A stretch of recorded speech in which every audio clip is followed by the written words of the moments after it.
ایک دفعہ میں سفر کرنا تھا، گرمی کا موسم، تو میں نے گاڑی چلانے والے بندے سے کہہ دیا کہ بھائی صبح ذرا جلدی نکلیں گے تاکہ دھوپ ہونے سے پہلے پہلے کوئی 4-5 گھنٹے کا سفر ہے یہ مکمل کر لیں۔ لاہور سے خانیوال جانا تھا۔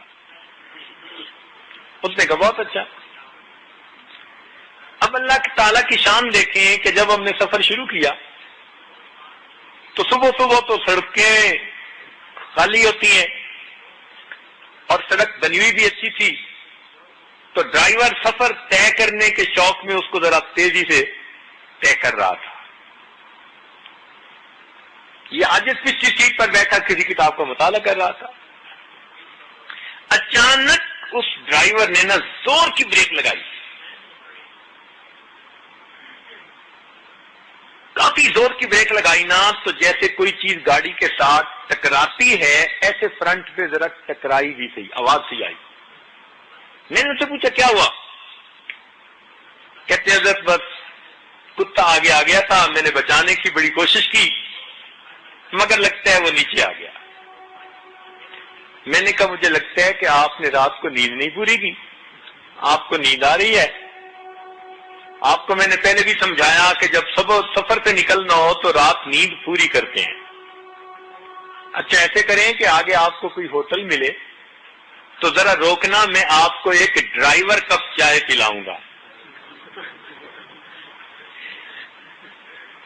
تاکہ آپ کی نیند ٹھیک ہو جائے۔ خیر اس نے پھر گاڑی بھگانی شروع کر دی۔ 30 یا 35 میل گاڑی چلی اور 35 میل کے بعد جا کر ایک ریسٹورانٹ تھا سڑک کے بالکل اوپر بڑا، اس نے وہاں جا کے گاڑی روکی۔ میں نے اسے کہا آپ چائے پیئیں، تو دل میں خیال آیا کہ بھئی وہ پتہ نہیں آگے کوئی چیز لگی تھی تو ڈینٹ پڑا، کیا ہوا میں ذرا دیکھوں جو صحیح۔ تو اس عاجز نے نیچے اتر کے جو فرنٹ پہ آ کے دیکھا تو حیران رہ گیا کہ آگے کے بمپر کے اوپر وہ کتا آرام سے بیٹھا ہے۔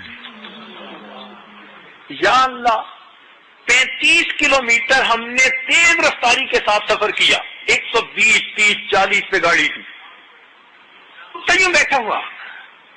اب میں نے جب کتے کو قریب سے دیکھا، اس نے بھی دیکھا اور محسوس کیا کہ گاڑی تو بند ہے، تو اب وہ آہستہ سے نیچے اترا تو 1 میٹر کے فاصلے پر ریسٹورانٹ والوں نے ہڈیوں کا ڈھیر لگایا ہوا تھا، تو اس نے آرام سے ہڈیاں کھانی شروع کر دی۔